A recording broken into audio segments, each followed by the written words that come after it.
Hey everybody, it's Lon.TV, and we're taking a look today at a rather large and in charge arcade stick from Mayflash. This is their F700, and it's got a lot of compatibility and a lot of connectivity options, which we'll explore as we work our way through the video here.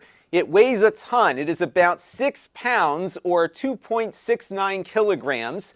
And it's designed for games that can take advantage of an arcade stick, like fighting games and retro arcade shoot-'em-ups and that sort of thing. And we are going to take a closer look at this very massive controller here in just a second. But I do want to let you know, in the interest of full disclosure, this came in free of charge from Mayflash. However, they are not sponsoring this review. They did not review or approve what you're about to see before it was uploaded, and all opinions are my own. So let's get into it now and see what this fight stick is all about. Now, the price point on this comes in at $149. This is definitely a premium device. Now, out of the box, this has the Mayflash control stick and buttons built into it. The control stick has a very nice click to it, as you can hear, so a nice mechanical feel to it.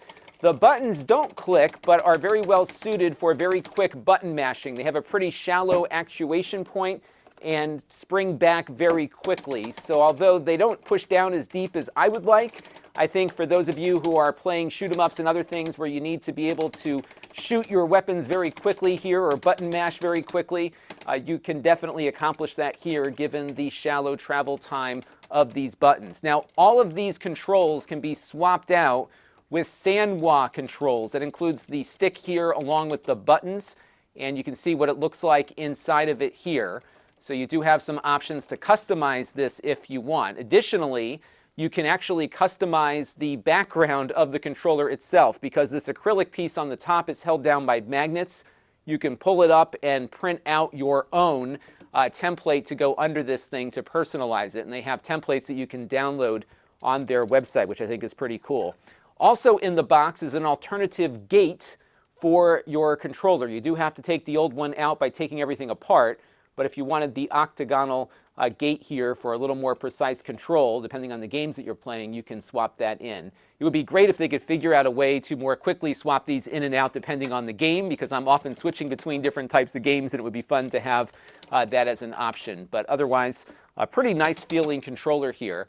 It's got this old school door on the side of it, and this is where the USB cable is stored. Now, you have a couple of different options for connectivity, so you can plug it in directly via USB. It's got a decently length cable here.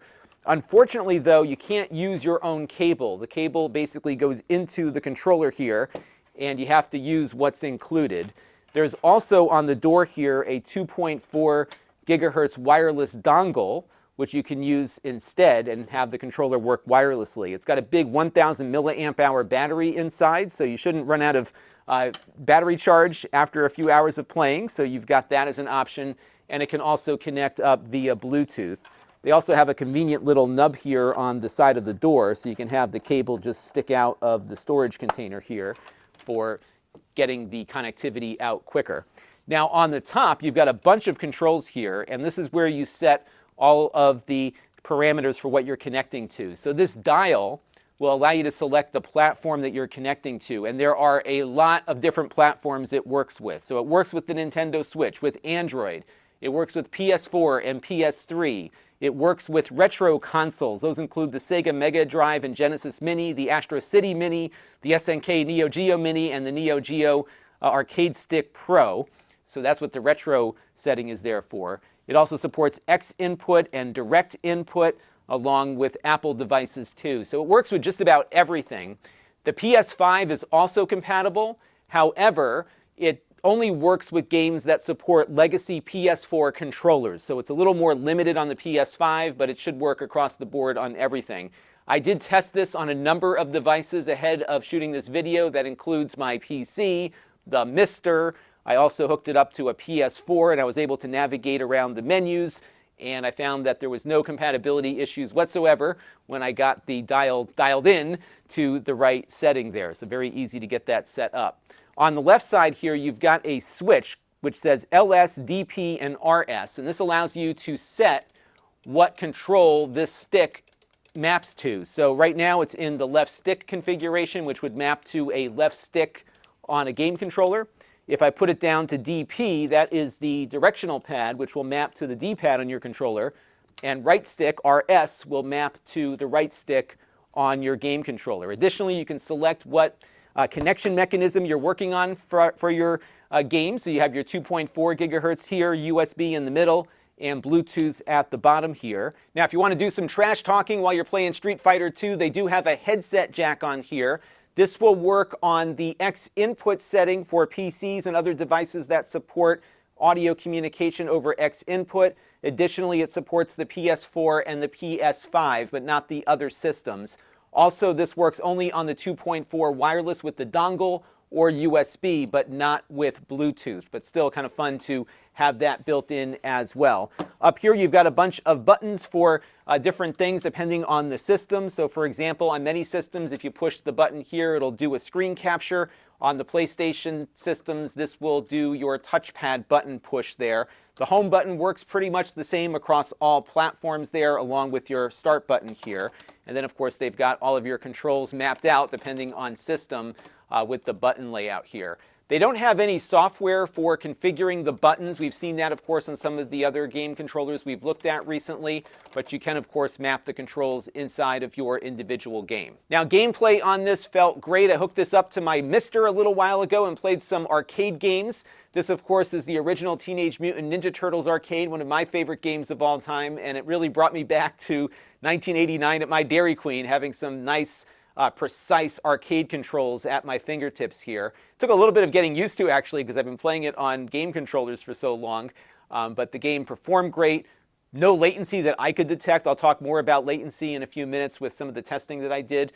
And overall, a very nice experience here. This game might actually benefit from that octagonal gate that we looked at earlier. I'll let the experts chime in on that, but I felt like it was a good arcade experience overall. I also played one of my other favorite games of all time, Zaxxon. This is the arcade version, of course, and although I was dying quite often, like I usually do, the controls felt extremely good on this. This was a great controller for games like this. Very precise, again, no latency. Just a really good arcade experience. I also hooked it up to my Nintendo Switch and played some Street Fighter 2 on there. I was able to execute Chun-Li's special move here, even though it took me a couple of tries to remember how to do it. But overall, a very good experience. And I tried the controller both wired and wireless across all of those platforms. One thing that I noticed with the Switch is that there is a little more button lag or latency, and that's just the nature of the console. So let's take a look at some of the testing I did a little bit earlier. Now, what I do to test latency on this channel is I take out my iPhone and I record the screen and the button at 240 frames per second, and we count how many frames it takes for that button push to get recognized on screen. It's been a great process over the years to compare different controllers to each other. It's not quite as scientific as hooking up electronics to the button and measuring everything more precisely, but it does give us a good baseline. So I started off with a wired connection to my gaming laptop with its 165 hertz display. There it took only 7 frames at 240 frames per second to register that button push on screen. This is one of the lowest numbers I've ever tested on a USB game controller. So it is very, very good, and not something I think you will notice when you're playing the game wired to your PC.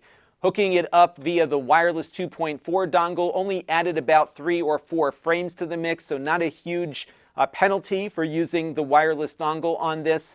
The Bluetooth added another frame or 2 beyond that. So the best experience will be hardwired in, and of course your experience will vary based on how quickly your USB port responds.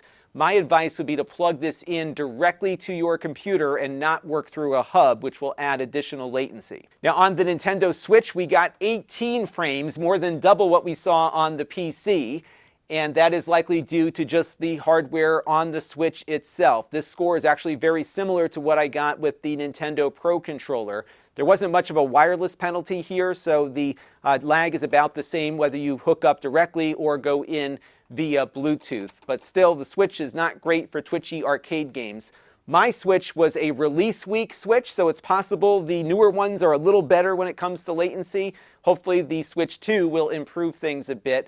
But I think for game consoles like the PS4 or PS3, along with the PC, the Mister, and the Raspberry Pi, you're going to have a very, very low lag experience here, especially when you are hardwired in with the USB cable. So overall, as a casual arcade player, I found this to be a great arcade stick. It's a great pairing with the Mister and some of the other retro emulation platforms, but of course it also works with just about everything with the exception of the Xbox, just by dialing in the system you're connecting to on the dial here.